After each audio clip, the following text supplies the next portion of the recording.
Everyone get that much? Okay. Covenants, though, are different because covenants entail something called privity. And we've studied privity a few times. Adverse possession. We did privity of contract. We've done different topics of privity. So what does privity mean? When two people are engaging in a transaction, right? So in the context of privity with adverse possession, if you have one squatter and he sells his rights to another squatter, they are now in privity. And they can actually tack together their time that they were squatting together. So if there was a 10-year limit, one person was squatting for 5 years, another person squatting for 5 years, they have a transaction in the middle, they can stack their times together, and they have a 10-year period met. Okay, everyone get that? Privity functions very similarly with land. At common law, in order for a covenant to be formed, there needs to be something called, this is not like an easement, where it's enough that A owns Whiteacre and B owns Blackacre, and they agree to make an easement between the two of them. There actually needs to be a separate transaction of land in order to create the covenant. This is that common law. It changes later. Okay? So what happens? Wants to put a burden on B, or more precisely, if Whiteacre is to burden Blackacre, there has to be a sale of land. So what actually precedes this, and this is not clear from the chart, is that A actually sells Blackacre to B with a covenant on it. Let me say that again. In order for there to be this privity, this horizontal privity, in order for this covenant to be placed on this, A would actually have to sell the land to B with a covenant on it. At common law, you couldn't simply add a covenant after the fact. This is similar to the case we did last week. Remember the church parking lot where they kind of just added that easement on the fly? The rules are even more strict for covenants. The only way for them to burden this land was for A to sell it to B. This means that they're in privity. There was actually a transaction that took place. Okay? And you might ask, well, what happens if B already owns Blackacre? Well, here's what would have to happen. B would have to sell it to A, and A would sell it back to B with a covenant on it. Right? This is a lot of unnecessary work, I agree. But at common law, you were required to have this form of privity, this what's called horizontal privity between the buyer and the seller. You couldn't just slap on a covenant after the fact. You were actually required to put the covenant on a land transaction. Any questions on that? So subsequent buyer. I'm not the subsequent buyers yet. Don't go there. I'm only talking about these two. Okay? This privity, right, between the original buyer and seller, it was called privity of contract. Right? They actually had a contract between the two of them. The sale of land accompanied by this covenant. Right? The only way for B to be bound by this was if there was a sale of land. Okay? That might not seem too complicated. But if you think about it, you need to have a lot of necessary transactions in order to have the transfer of land with a covenant on it. Okay? So, yeah. So just the transaction itself is a privity contract. If the covenant is there already, and so this will have to get this. Let's not go on subsequent buyers yet. No, I mean, like you said, for them to have, they didn't have the covenant. They could slap it. You said they couldn't slap it on. So You need to sell with the covenant on it. Yes. didn't have previous mistake. I'm talking about previous contract now. You're getting ahead of me. So one step at a time, okay? All right. One of the easiest ways we have this horizontal privity is we have subdivision. And we've done cases like this before. When you have one person who owns a lot of pieces of land, like a huge chunk of land, and he wants to chop it up into 10 pieces, each of which is residential only, right? He can do that with each grant of land from the buyer, from the owner to the buyer. He says, I'm going to give you this land with a covenant on it. Right? That's the easy case. The harder case is when you try to add covenants after the fact, not from subdivision. Okay. So this is what's called horizontal privity. I think they made the book. There's really no such thing as horizontal privity. It's a made-up word. But for 100 years, all of us have been drawing it exactly like this in the board, and it looks horizontal. I would encourage you, when you work on these problems at home or in an exam, whatever, actually draw this on your scrap paper. It will make things a lot easier. I promise you, I'm going to keep coming back to this chart over and over again today. Okay. So we know that A is receiving the benefit and B is receiving the burden, right? Now, I want you to make a little note in your book, right? I want you to write this arrow the word burden and this arrow benefit, right? So in this arrow, I want you to say benefit, and this arrow, I want you to say burden. This will make your lives a lot easier. If you look up, right? Okay? What this is to suggest is what happens to subsequent buyers. Okay? The importance of covenants is that it binds not only the original two parties, but also subsequent buyers. Okay? So I've already explained what horizontal privity is. This was the original transaction, right, between the original buyer and the original seller with the covenant on it. Okay. The other type of privity we have to study is what's called vertical privity. This privity between the promisee, this is the one who received the promise, right, and the assignee, right, someone who bought it from him. And again, this is the benefit, right? On the other side, we have the promisor, the person who gave the promise, who gave the promise to the assignee. Again, this is called vertical privity. What we're going to do is a series of examples, it begins on page 849, of walking through the different, So horizontal privity is privity of contract. Don't say that, but yes. In this case, there's privity of contract that's in existence, but you can have privity of contract in many other contexts. But here, yes, there is privity of contract. What we need to determine is what happens to D and C. Right? What happens if there's a sequence of events? Right? So we have here A sells white acre to D. Right? B sells B sells black acre to C. In each situation, we're consider what happens when a factory is built on black acre. Right? There's a covenant to have only residential. So in each case, we're going to ask what happens if a factory is built on black acre. Okay? Can the person who holds the promise sue for damages? Right, so that's what we'll consider. So let's walk through this one at a time. All right? So first, right, pretend none of this happened, right? Everything below, none of that happened. All right, everyone with me? Okay? If B builds a factory on Blackacre, right, what happens there? All right, let's see. Where did I finish last time? All right, you're up. Was it going this way or that way? That way, okay.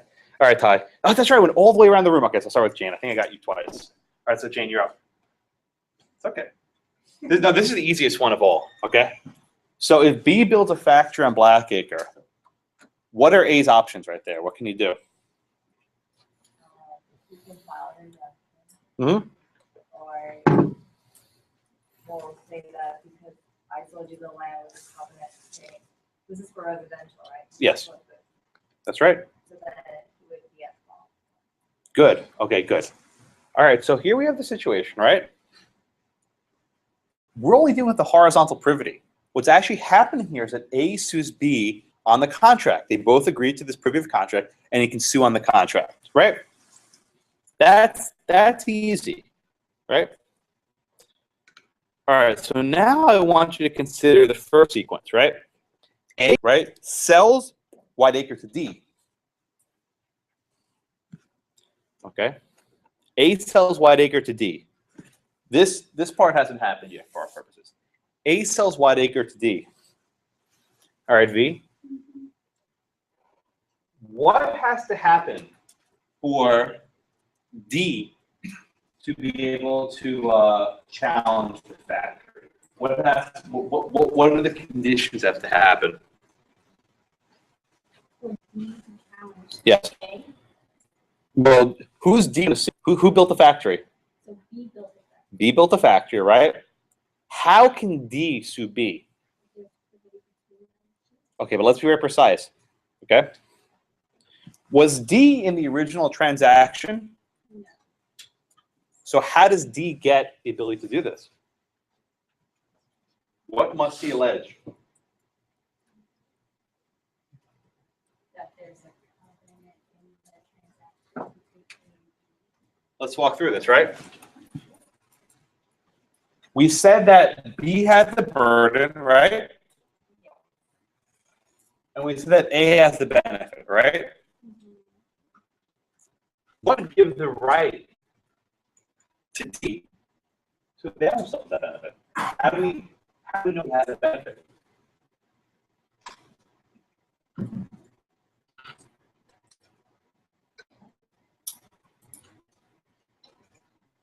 No problem. If when A wins, B gives the covenant with their contract. You're on the right track. Um, What specifically must happen to the benefit? What is it? Run. Good. You said she did. That's good. The word's run. Just run. Well, what D has to allege is that the benefit that A had ran to D. You say that the benefit runs. Right? That's why I put the word benefit on this side of the arrow. What has to be alleged by D is that he has to say that I get A's benefit. A had this benefit of stopping the construction of a factory. Now I have it. Okay? We'll do in a few minutes exactly how it works, but let's get conceptually what's happening. D has to say that I get A's benefit. All right, everyone see that? Stop me if you don't. Okay, so let's try the next one, right? So pretend this transaction never happened, right? This transaction never happens. B sells it to C. All right, let's see him. B sells it to C, right? And at that point, C builds a factory. What does A have to prove for the sue? Not enough that you knew about it, there has to be more. We have to say, this is why I asked you in your margin to write words next to each of these arrows. What must A allege? Yes. A must allege that the burden ran to C. A must show that the burden went from B to C. Right? Lee, what happens if the burden didn't run? Is C allowed to build the factory? No. We're not. If the burden did not run. If the burden did. Oh, yes, yes. Exactly. If for whatever reason the burden didn't run, C can do whatever he wants. What A has to prove is that the burden ran. Same way when A sold it to D, the example before. If for whatever reason the benefit didn't run, D can't sue. The trick to this topic is showing that the benefit or the burden runs. Yeah. So when there's a transfer of these properties, are the covenants on the deed? I mean, how do you search if the covenant is with? So generally covenants are recorded. With the deed? Generally speaking, but as you saw in the Ponzi, the Sanborn case with the gas station, they're not always recorded. And sometimes you have to be on notice that you should have known there was a covenant. It was in the same subdivision. Like remember we did the case of the subdivision where every single building was a one-family house, and this guy wants to build a skyrise condo, right? And there's something up. So it doesn't even need to be on the deed if you should be on notice otherwise, right? Okay. All right. So Daniel, let's do this. Daniel, let's do the final one. All right. pretend both these transactions happen. Right? A sells to D and B sells to C. They both happen, right? And then C pledges and builds a factory. What does D show in order to stop C? Yeah, that thing. Of course, it's two next to each other. Okay. What? I don't want that answer. That's actually correct. What must D show in order to be able to sue C? Don't say covenant. Be more precise. The burden. We're talking about C is selling. Both transactions have happened, right? So A sold to D and B sold to C. That the burden and the benefit ran both ways. Yes. So follow me, right? In order for D to sue C, D must show that A, the burden ran, and secondly, the benefit ran. You show that both the benefit and the burden ran with the land.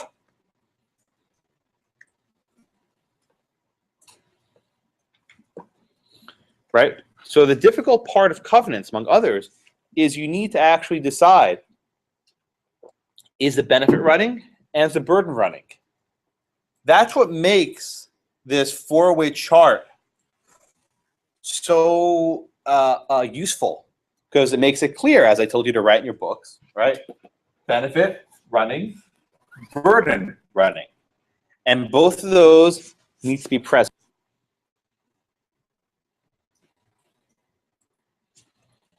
Okay, everyone get that? Stop if you don't. All right. All right, so this is where it gets difference between the common law and the modern law, right? Most of the time, everybody does this class, there's not much of a difference. Unfortunately, with respect to covenants, there are significant differences between the common law and the modern law. But to make this easy, and then instead of saying just common law, we say the first restatement of property, right? The first restatement. This was published like in the early 20th century. Okay, the first restatement of property is the common law for our purposes. If I ever say first restatement, you don't mean common law. The third restatement is modern law. That was published like in the last 10 years or so. Okay. So first restatement is common law. Third restatement is the modern law. Okay.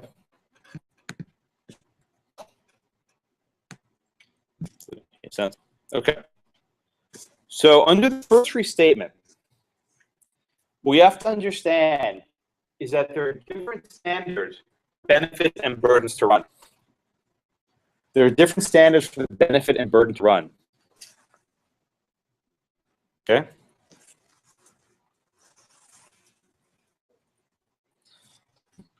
What one way to remember it easier is always easier for a benefit to run and always harder for a burden to run.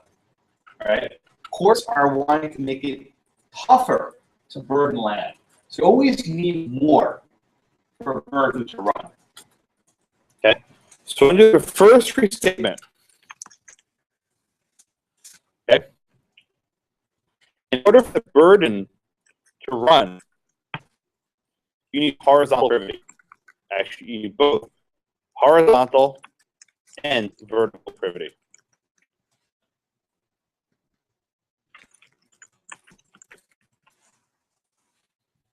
So under the first restatement, you need horizontal and vertical privity for the burden to run. Okay? So remember I said before, when A sells to B, oops, sorry, wrong one. In this diagram, when A sells to B, the reason why there's horizontal privity is because they actually sold Whiteacre with the covenant on it. Okay? Say, for example, they decided, nah, we don't want to do this. I'm just going to slap a covenant on it. Right? We're just going to sign a covenant, record it. That will be binding on A and B. There's no problem. Right? Even though there's no horizontal privity, they'll still be bound under their contract law.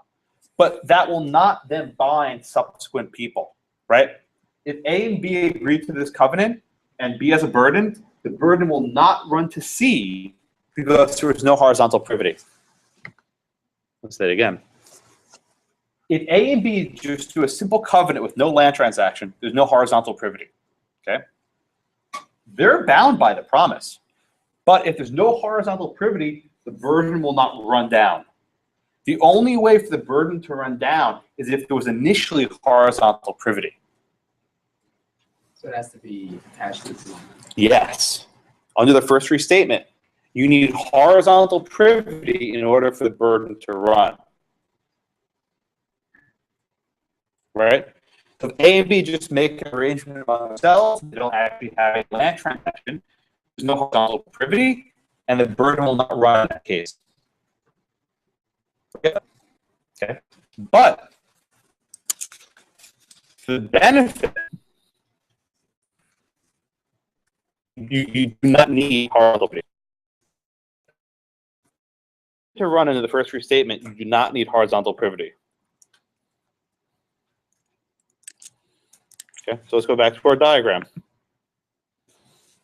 Again, A and B simply sign a covenant and there's no transaction of land. So there's no horizontal privity. Okay. But A sells to D. A sells it to D. All right. Does the benefit run in the absence of horizontal privity? The answer is yes. Even if there's no horizontal privity, the benefit from A to D runs. So in that case, if B builds a factory, D could sue B for an injunction. So at common law, the courts made it fairly easy for benefits to run, but fairly difficult for the burdens to run. Okay? Everyone get the common law rule. It's actually a lot easier to apply than the modern rule because the modern rule is like a lot of exceptions. Right? So at common law, keep doing that, wrong one. At common law, the first restatement, horizontal and vertical privity are needed for the burden to run. But for the benefit, you only need one. Okay? Everyone get that? All right. All right, so You say run for the benefit of the first statement, like run to the next yes, owner. the next purchaser. Right, B to C. Wouldn't B have? Don't you have to, in argument, like we were going through the argument sheet, would you have to say that the other party had the burden to get the benefit?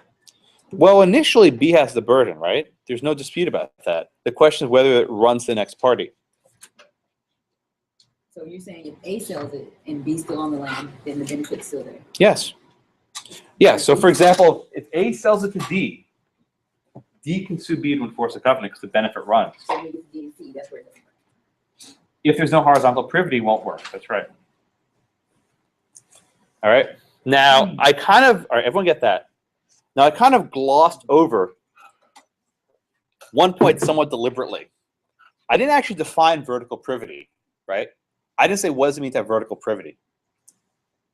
Generally speaking, what has to happen is the person vertical has to buy the same type of estate, right? So for example, let me find this. If A has a fee simple and he sells a life estate to D, he hasn't transferred over the entire estate. If you don't transfer over the entire estate, there's no vertical privity. I deliberately held this back, right? Let's get the other parts first. If you only transfer part of it, so for example, if he has a fee simple and transfers only a life estate or a leasehold, you don't get the vertical privity, right? So if A leased the land to D, D would not be in vertical privity and he would not get the benefit. If B sold C a life estate, there will be no vertical privity and the burden would not run. The burden would actually remain with the guys on top, right? If he's actually the leaseholder or the landlord, if you will, he would actually still be bound by the burden. and he would then be bound by the acts of his tenant. Is this under the first restatement? I'm only talking first restatement. We'll get to the modern is a little bit more tricky. So if A doesn't transfer the entire state, B can still sue. Yes, yeah, because the benefit hasn't run. It gets kind of weird when you think about something having a life estate, but A is still the remainder man. Yeah. So why would be ever even attempt to factor? He's an idiot. Assume in this class that people try and make mischief and do the wrong thing, just if nothing else to trigger conditions. Sorry, another hand. All right. Yes. You said they have to have the same kind of. Estate. Okay. You need to have the entire estate. So, I mean, for example, say A only has a life estate, and he transfers his entire life estate to D. That's fine. We have to transfer all your estate, every stick in your bundle. You can't transfer part of it. You can't carve it up.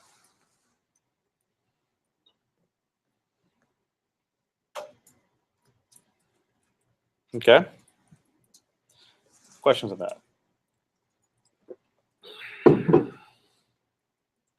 All right. Under the modern approach, they made it easier and they made it a lot more difficult, right? So under the third restatement, or restatement third if you want to be cool, you do not need horizontal privity. Ever. You don't ever need horizontal privity. All right, so what does that mean? If A and B want to make a covenant, right? If A and B want to make a covenant, they don't need to do this silly transaction where they actually add the covenant to the land. They could simply just go down to the record office and record a covenant, and there's no problem there. So that's the easy part about the third restatement. Okay? The rest gets a lot more tedious. Okay? So you don't need horizontal privity ever. Okay?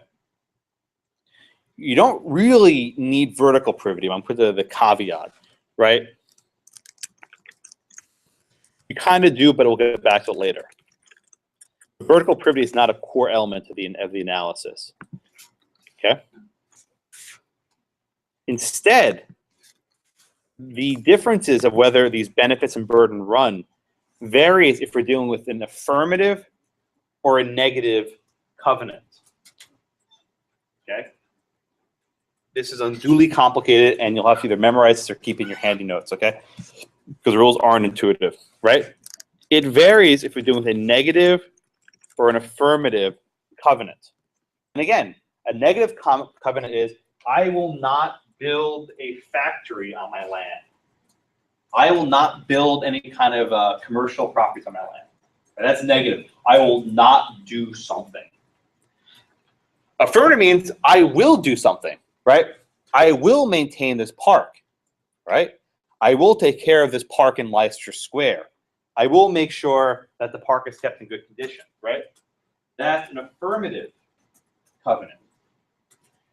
So the restatement third treats them differently, right? So under a negative, what's sometimes called restrictive covenant, you'll see this word later, a restrictive covenant, right? Pretend they're easements, okay? And everyone is bound, regardless of how they obtained it. That's easy. If it's a negative covenant, don't do something, don't build a factory, pretend for the moment that's like an easement. Everyone will be bound by it. It doesn't matter if it was privity or this or that. Whoever owns the land is bound by that covenant. Both the person who's burdened and the person who's benefited. Both parties. Everyone. I'll make that clear. The dominant and servient. They're both bound. Okay, everyone, any questions on that? That's the easy one, right? So if you're on an exam, right, and you see that the jurisdiction is restated in the third, and it's a negative covenant, it's like, oh, that's a piece of cake, right? Everyone's bound.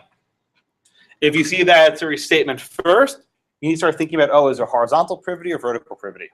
Okay.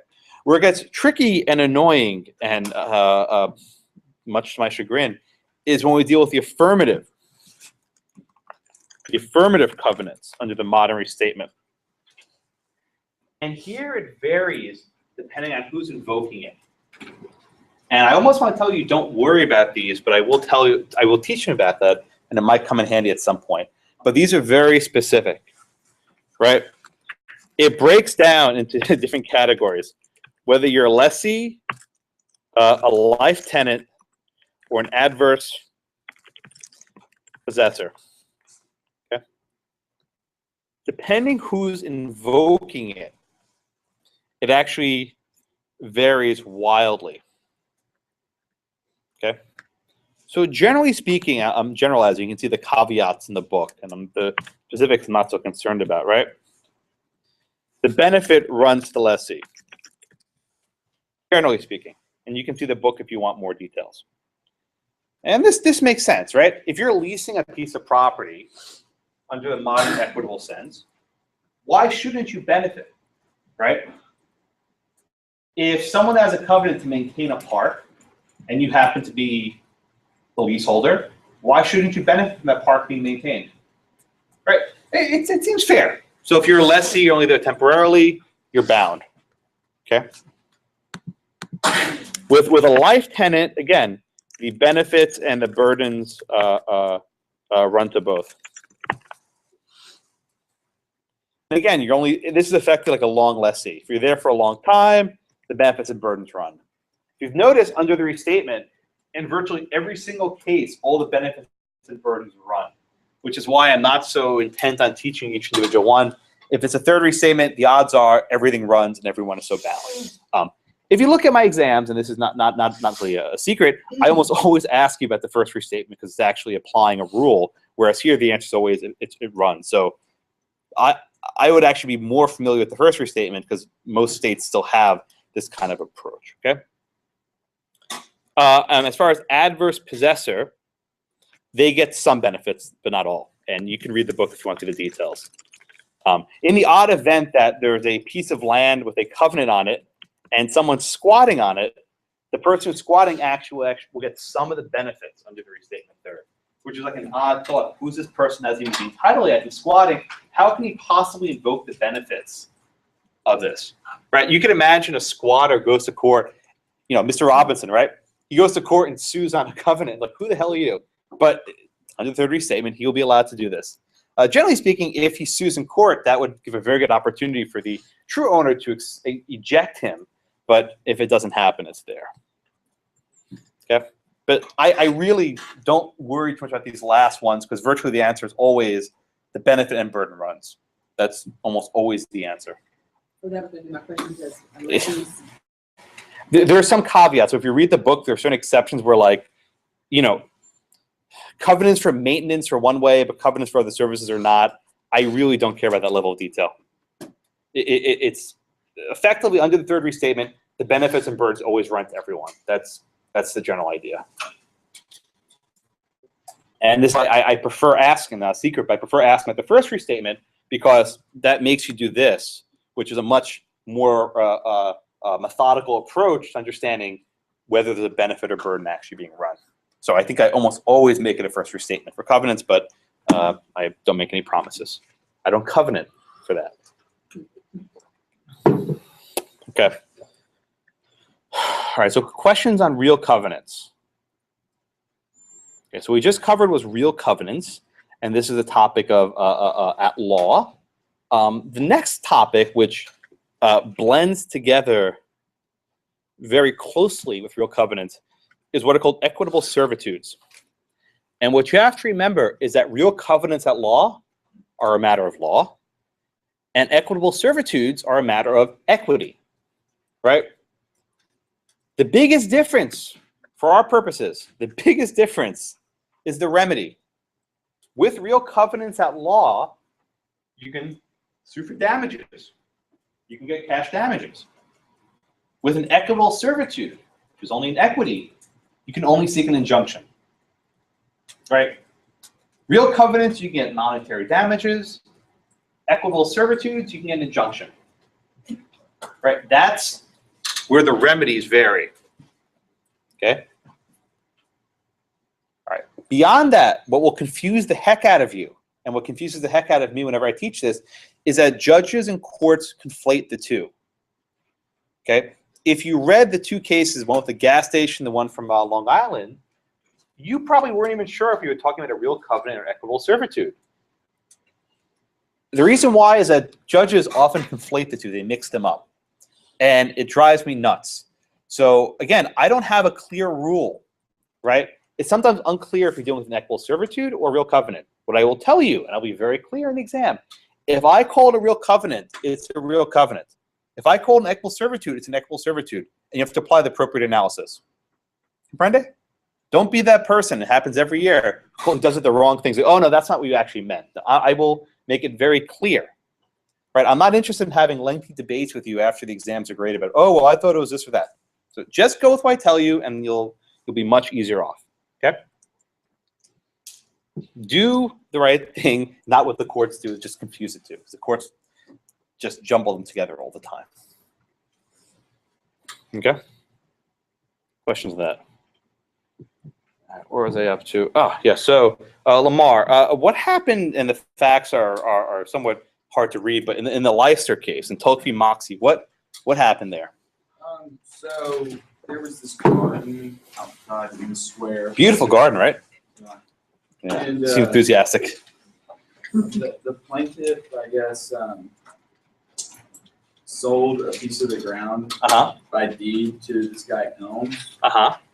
And in the deed it said for, like, I guess Elms and whoever else after him to keep, and they had to keep and maintain the ground, the garden, uncovered with any buildings. To keep it in order, basically. So the defendant purchased the deed, or purchased the land, I guess, with no notice of the covenant. Okay. And let's see. Well, what was the dispute? What ultimately happened? I think they found for the No. What happened to the garden? there was like a building built on it. What was the condition in the covenant? Let me ask like that. What did the covenant say to do with the garden? To keep it like maintained. And was that condition satisfied? No. Okay, good. So here we have a situation, right? Thank you. Here we have a situation, right, where, and the names aren't so important. We'll just call them A and B, right? A and B reached a covenant. A and B reached a covenant, and the covenant said, we will maintain this piece of land and not let anything be built on it. And there was actually horizontal privity, okay? Because the land was actually transferred with this covenant on top of it. What's different about our friends across the pond in London is that in London, England, neither benefit nor burden runs with the land. None of this happens. In English law, the only way to burden a piece of property is for each successive buyer and seller to reach a new agreement, right? In England, there was no such thing as a benefit or burden that ran with the land. Everyone come with me so far. So, as a matter of law, this case was an easy case. There was no benefit or burden that ran. So, Brooke, what did the court do, seeing that the law wasn't on their side? Equity. So first of all, which court was this brought in? What was the name of the court? Chancery. What's Chancery? Nice guess. Anyone know what Chancery is? Yeah.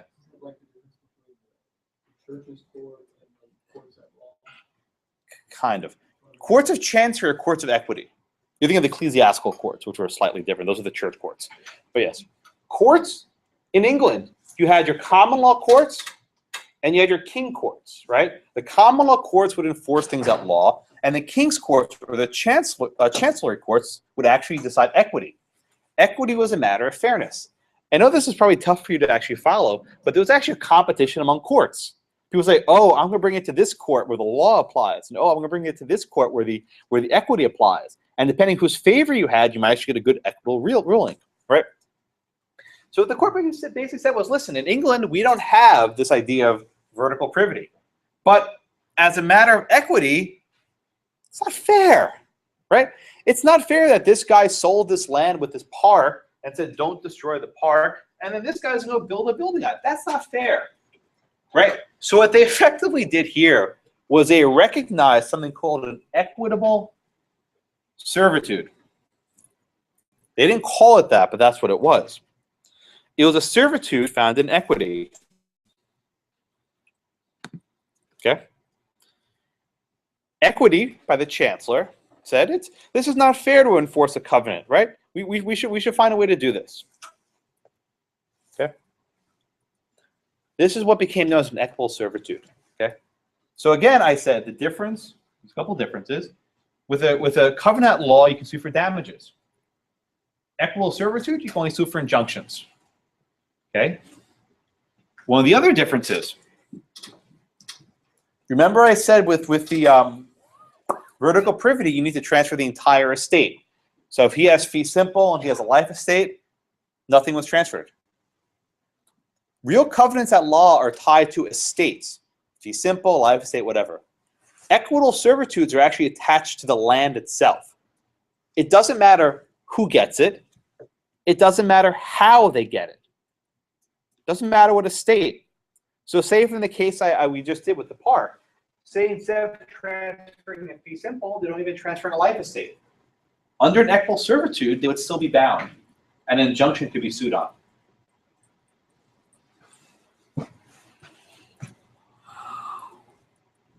So would that mean that you could sell part of your land under an equitable servitude? Still apply?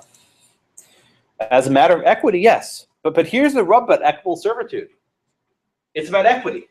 It's about some sort of fairness. And it's a fairly open-ended test to determine whether the benefits and burdens continue. All right, so let me do a little compare and contrast, if I may. Right? With real covenants, you generally need a couple things. Okay? You're going to need privity of estate. That includes both vertical and horizontal. And I'm giving you under the first restatement now because under the modern one, the answer is always it runs. So this is everything now I'm talking about first restatement. Okay? So you need vertical privity of estate. With equitable servitudes, right? You don't need privity.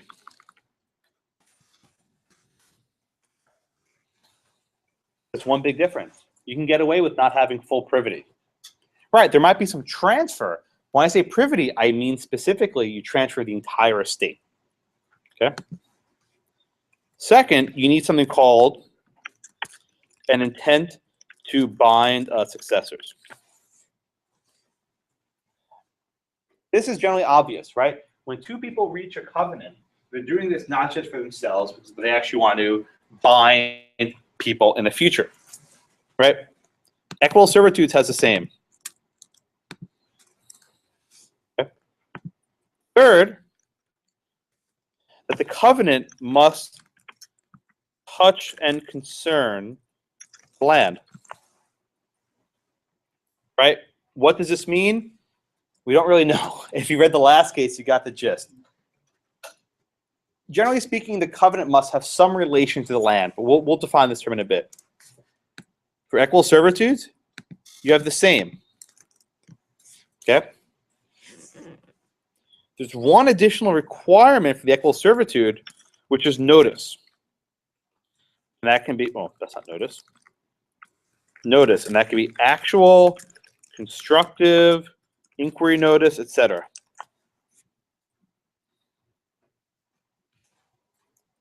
You would generally need notice here as well, but it has to be written down because of statute of frauds, so it's always going to be written. That's almost redundant. But with the equitable servitudes, it does have to be written down. You can have inquiry notice, you have constructive notice, and that's what we'll do in the next couple of cases.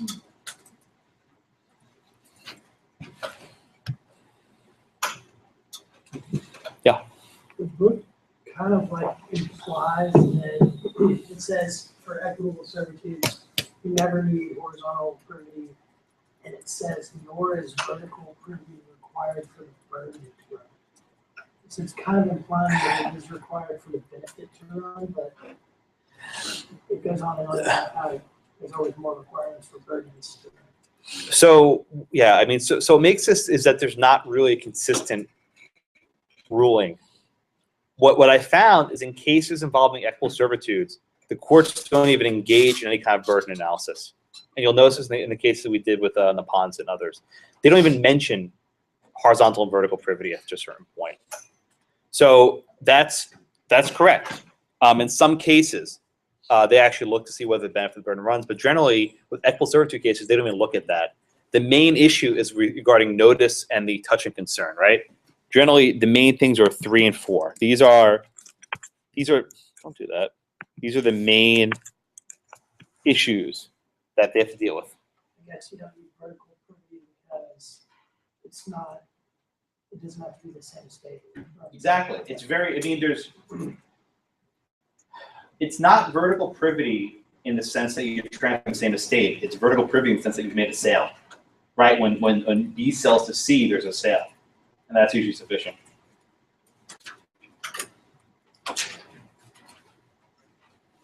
All right. Everyone see this? Any questions on this? All right. Let's do the first case. Sanford v. McLean. This is the gas station case. And in case you're really curious, this is what the intersection looks like in the Sanborn case. And I found this old picture of a gas station. I never really considered it.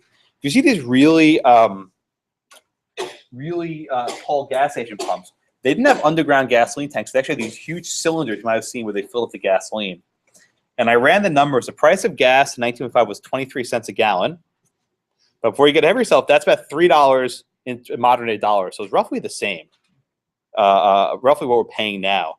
If you see adjusted for inflation, the price of gas has basically fallen significantly due to refining methods and importation differences. Okay. All right. So where's that up to? Yes. So Stephanie, tell me what happened in Sanborn v. McLean.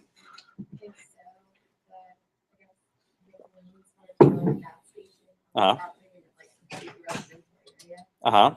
And so the neighbor said it's going to be a nuisance for state, so they wanted to stop it. Right. Let's not focus on the nuisance. What was the covenant argument? They were trying to say that they're subject to a reciprocal negative easement. Good. Or they couldn't do it. It's going to burden the improvement value. Okay. So they allege that there was this easement, right? Or is it a covenant? Which is it? See, this is a difficulty, right? This is what drives me crazy. Courts pretend there's like no difference. They vacillate between the two. They call it a covenant, but they say it's a reciprocal easement, and they talk about all the covenant tests. So from the way the court analyzed it, it seems talking about a covenant. Okay? Mariah, was this a real covenant at law, do you think?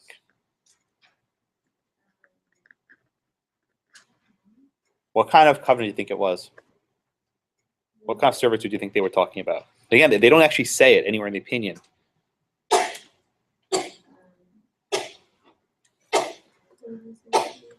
I'm sorry?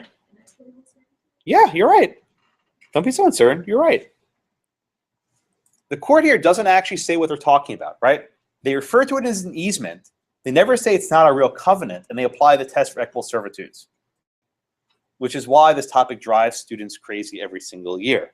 Again, I told you, I will tell you what it's going to be called. I don't want you guessing and venturing guesses and trying to figure out what's up, okay? So in the end, let's walk through the elements, right? Okay, so Rebecca, in this case, we'll go, now we're in equitable servitudes. We don't really need privity, right? Do you think the person who created the servitude intended to bind the successors? Okay, yeah, of course. They wanted to keep a nice residential community without any kind of noisy gas stations, right? Did this covenant not to build commercial stuff affect the land or touch and concern the land? Yeah. Okay, good. What this case comes down to is number 4, notice, right? Stephanie, was there actual notice in the deed that the gas station owners received? There was not. Okay. So even though it wasn't in their deed, Was there other type of notice? What kind? They said it was an inquiry notice because looking around, it was just houses. Okay, good. This is like, if you remember, we did the Juliet versus Drywall case, where there was a residential community from the same subdivision. Everything around you is a one-family house. That should probably put you on notice that you can't build condominiums there, right? And we did that case with respect to the Recording Act, right? Could they have been on a record notice to find out that there were other covenants? And we said the answer was yes. There was a common grantor who subdivided, and you could have checked that person's name to see what they gave out. Here it's a little bit different. We're not talking about record notice, but should you be on any kind of notice that there might be a covenant? And if every single piece of property in a subdivision looks a certain way, then yeah, you're probably in some sort of constructive or inquiry notice to determine further. And you shouldn't be building a gas station there.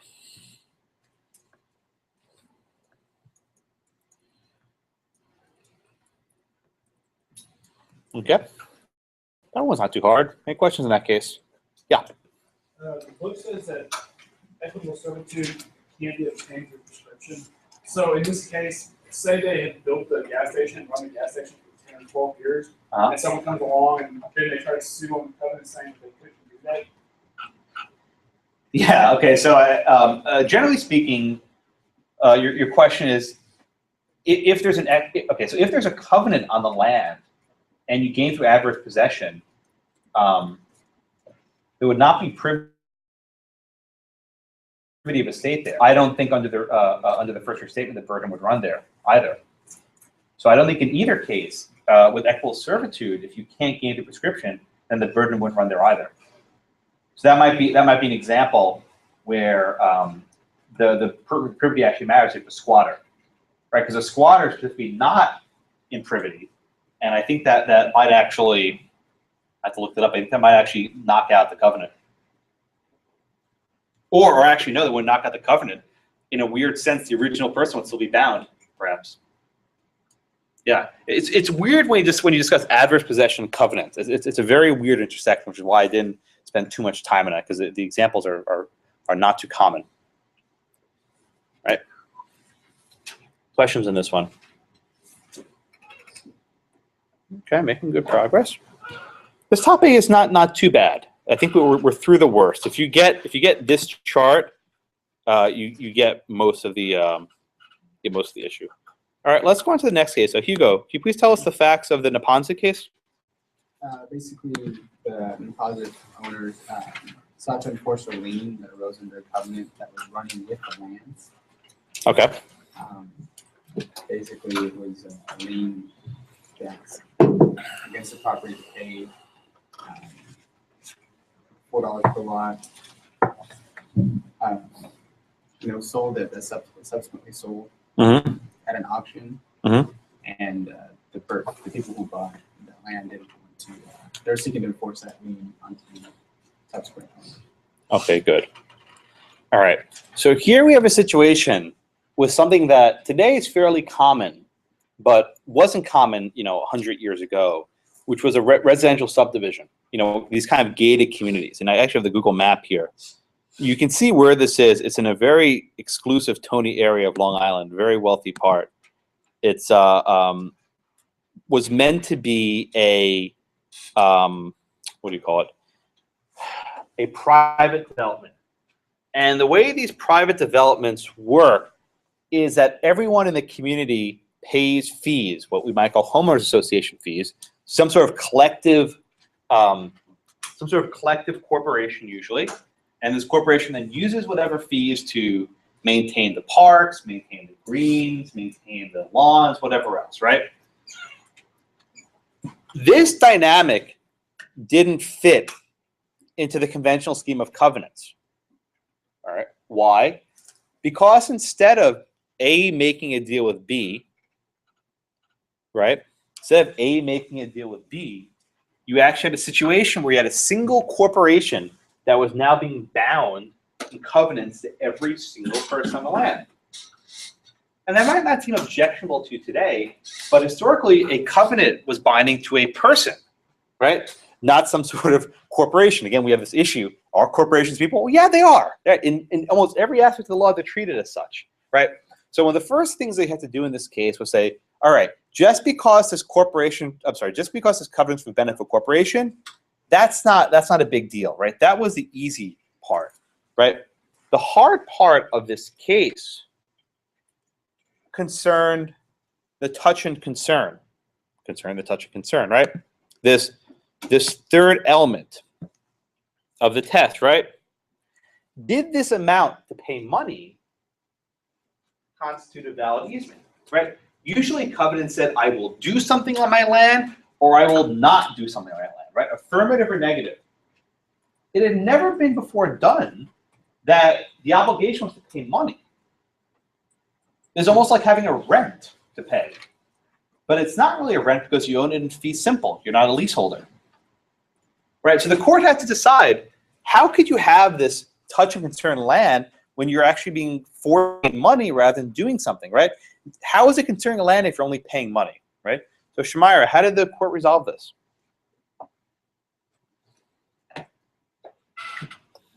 Well, they struck down his, they were saying,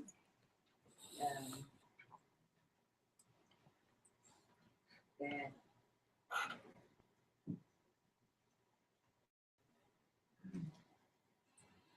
it's basically that it does touch. Yeah, how did they do that?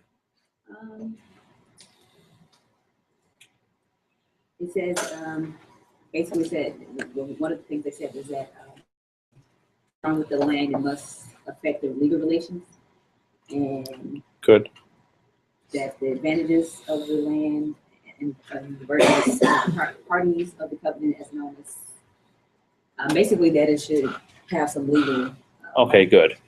So what the court effectively did here was they eliminated this requirement for equitable servitudes, right? They read the touch concern requirement so broadly that any obligation that has something to do with the land, it says that affect the legal relation. So any obligation that affects this legal relation touches and concerns. Even if you're not doing something affirmatively, maintaining a park, or not doing something, building, factories, right? A covenant can now control this. Even if the covenant is making you pay money to fund the maintenance of a park somewhere else, not on your land, right? Even if the covenant doesn't even concern your land, it concerns someone else's land. This is sufficient. Even if you're dealing not with a party, but with another corporation who's pulling all this money together, that's still okay. Okay. It's not obvious from the case, but this was a very significant decision to enable property owners associations to exist.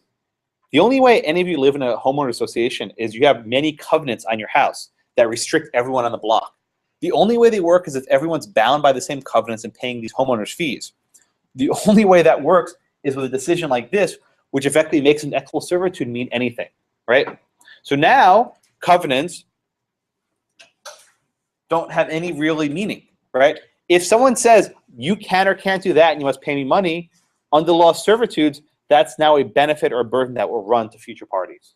So if you're in a homeowner association and you buy the first house, you're bound. The person after you, they're bound too. And until everyone comes together, the covenants remain in place. Okay. So at the end, and as far as modern law goes, covenant law gets very murky, right? Basically, for everyone, the benefits and burdens always run. If you ever do any kind of restatement of third questions, the answer is almost always yes, the benefit and the burden runs. That's almost always the answer. That's why I asked about the first restatement, because there's actually some intellectual rigor involved there. I prefer the common law, but so you know that part for the future. All right. All right. Questions? No? That's all I got for today. Have a nice rest of your day. Enjoy.